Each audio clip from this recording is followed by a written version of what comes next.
में ये पावर मुंतकिल हो गया और ऐसे ऐसे पावर हुआ। गरीब नवाज हिंदुस्तान के शहंशाह हैं, ख्वाजा हिंदुस्तान।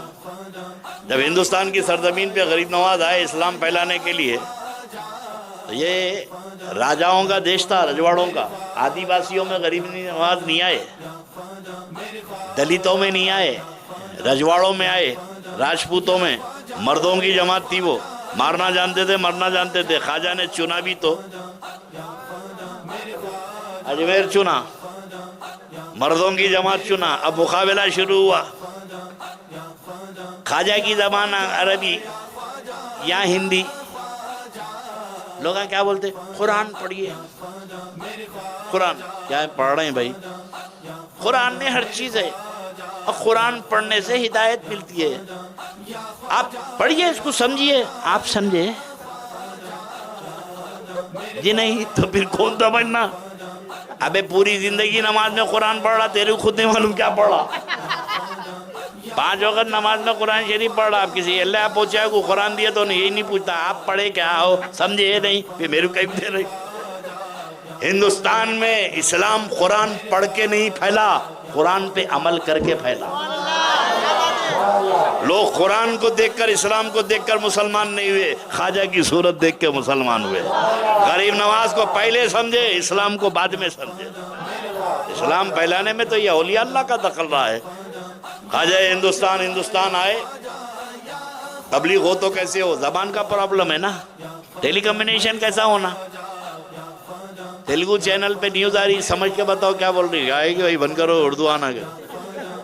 आंध्र प्रदेश में रह के भाई 90% लोगों को तेलुगु नहीं आती और मेरे को भी आती। पूछ लेता हूँ, जवाब दिया तो नहीं मालूम।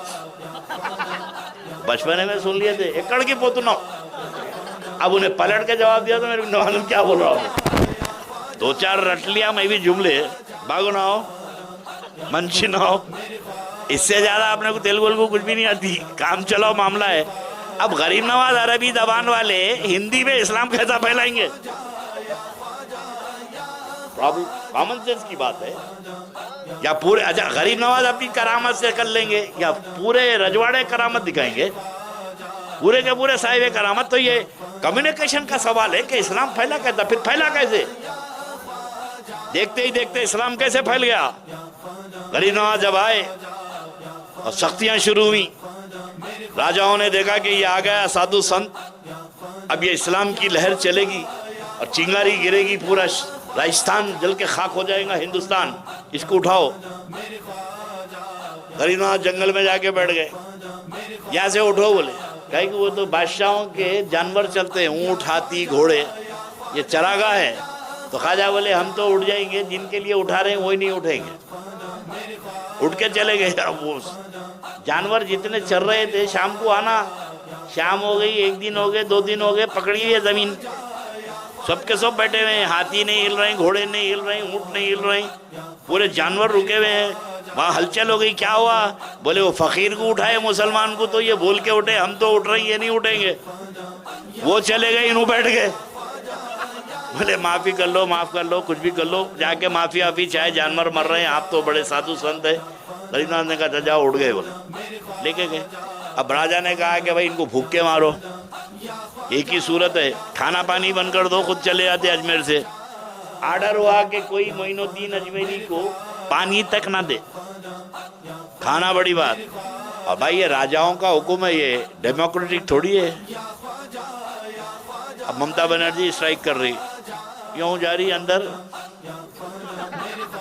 ये इतने स्ट्राइक करते ना, हंगर स्ट्राइक बोल के बैठते, पर्दे के पीछे क्या करें साहब। गए नंबर 1 को गए, नंबर 2 को गए, 2 को नहीं गए, खा के फिर मुंह पोंछ के आके फिर बैठे गए। तो ये दौर है। मगर राजाओं का दौर ऐसा होता, ऑर्डर इज ऑर्डर।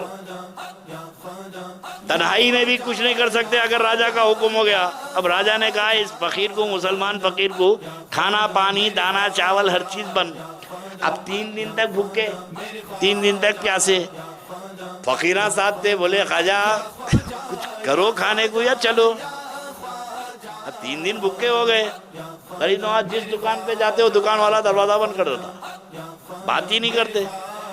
खाजा टहलते टहलते टहलते आगे गए तो राजा का मंदिर था,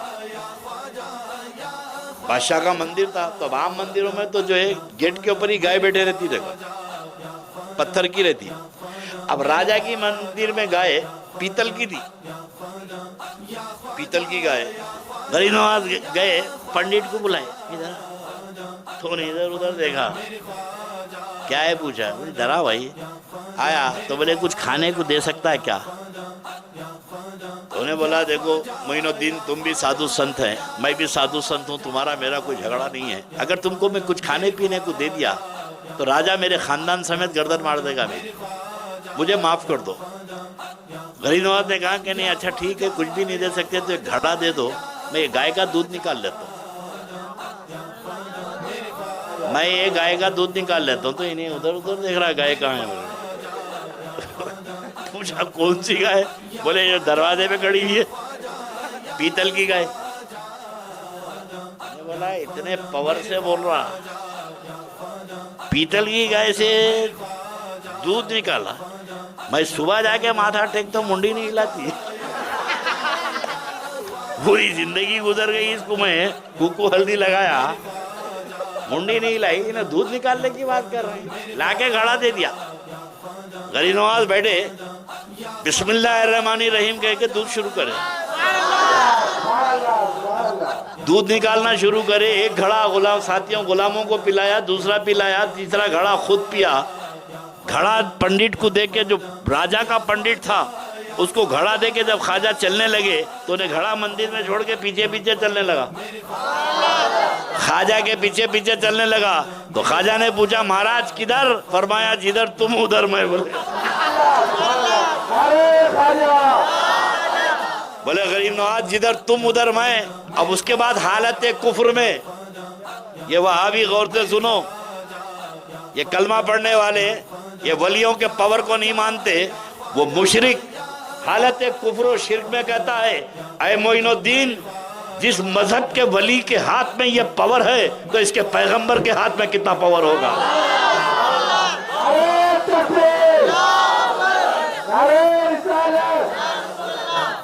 ख्वाजा के हाथ पे इस्लाम कबूल कर लिया और इस्लाम फैला है तो गरीब नवाज की करामत